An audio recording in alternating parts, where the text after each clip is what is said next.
নমস্কার বন্ধুরা, বাবু রান্নাঘরে তোমাদের স্বাগত। তো আমি আবার চলে এসেছি বাবু রান্নাঘরে তোমাদের জন্য আরেকটা রেসিপি নিয়ে। আজকে আমি কিন্তু কোনো রিচ রান্না করব না।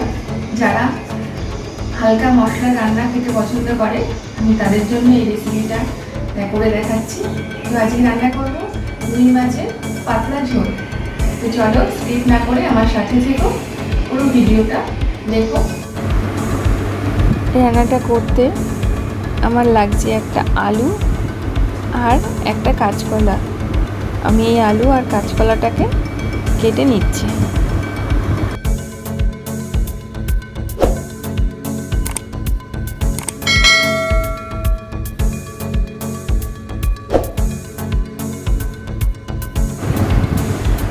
তো বন্ধুরা, আজকে যে আমি রান্নাটা করছি সেই রান্নাটা কিন্তু সবাই আমরা খেতে পারি, কিন্তু অনেকেই আছে যারা মশলা কম পছন্দ করে।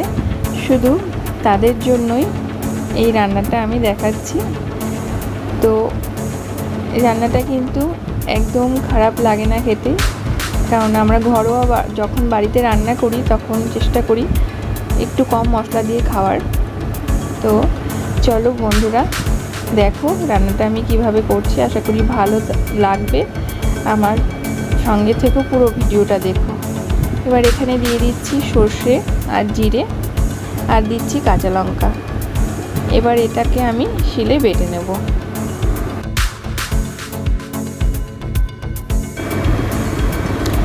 এই রান্নাটা কিন্তু শস্য ছাড়াও করা যায়। যদি জিরে রাঁধুনি দেয়া যায় তাহলে আর শস্য দিতে হবে না, শুধু জিরে আর রাঁধুনি বেটে করা যায়। তো আমি এখানে রাঁধুনিটা দিইনি, শস্য আর জিরে দিয়েই করেছি।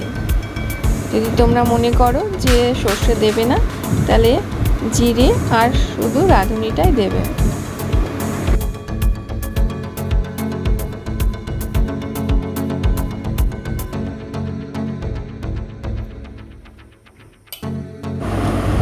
এখানে আমি নিয়েছি দেশি রুই মাছ। এর মধ্যে আমি 1 চামচ লবণ দিয়ে দিচ্ছি আর 1 চামচ হলুদ দিচ্ছি। দিয়ে আমি মাছটাকে ভালো করে মাখিয়ে নেব।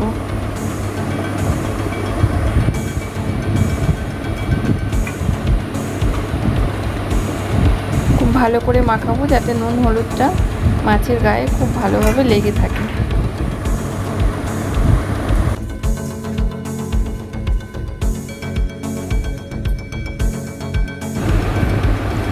আমি কড়াইয়ে তেল দিয়ে নিয়েছি। আমি এখানে সর্ষের তেল ব্যবহার করছি। তো তেলটা গরম হয়ে গেছে, মাছগুলো আমি এবার ভেজে নেব।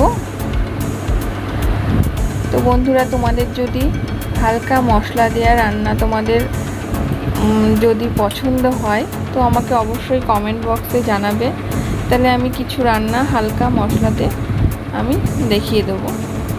তো মাছটা ভাজা হোক।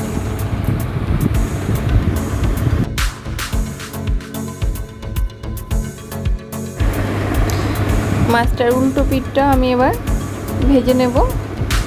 তো সব মাছগুলো উল্টে দিচ্ছি। এইভাবে আমি প্রত্যেকটা মাছই ভেজে নেব।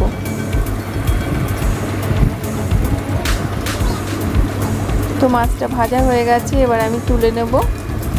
তুলে নিয়ে আমি বাদবাকি মাছগুলো ভেজে নেব এই তেলটায়।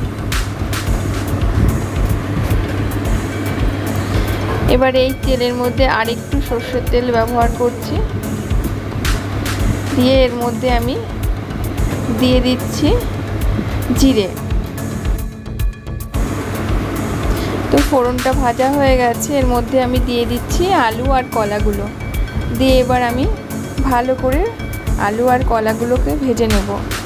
এর মধ্যে দিয়ে দিচ্ছি হলুদ, 1 চামচ হলুদ আর 1 চামচ লবণ।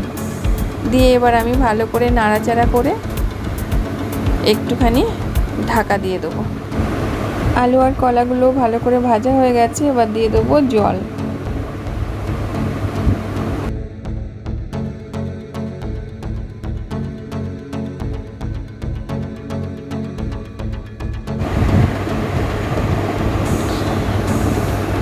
এবার এর মধ্যে দিয়ে দেবো লবণ আর হলুদ।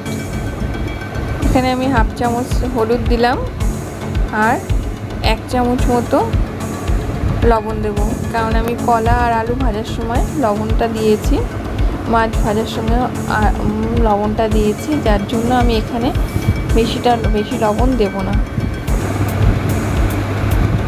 ঝোলটা ফুটে গেছে, এবার আমি দিয়ে দিচ্ছি বেটে রাখা মশলাটা। একটু বাটির মধ্যে জল দিয়ে মশলাটা পুরো নিয়ে দিয়ে দিলাম, আবার আমি ঢাকা দিয়ে দিলাম। খানিকক্ষণ পরে আবার ঢাকনাটা খুলে আমি ভেজে রাখা মাছগুলো এখানে দিয়ে দিচ্ছি, দিয়ে আবার আমি ঢাকা দিয়ে দেবো।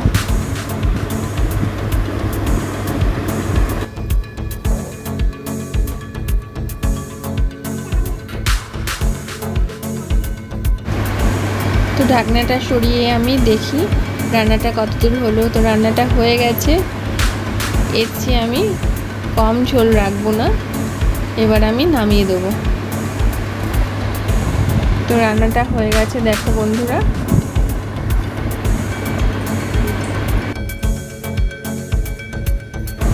তো বন্ধুরা, রান্নাটা কেমন হয়েছে অবশ্যই কমেন্ট বক্সে জানিও। এই ধরনের রান্না যদি তোমাদের ভালো লেগে থাকে অবশ্যই আমাকে কমেন্ট করে জানাবে। তো আমি আরেকদিন ফিরে আসবো আরেকটা ভিডিও নিয়ে তোমাদের জন্য। ততদিন ভালো থেকো, সুস্থ থেকো।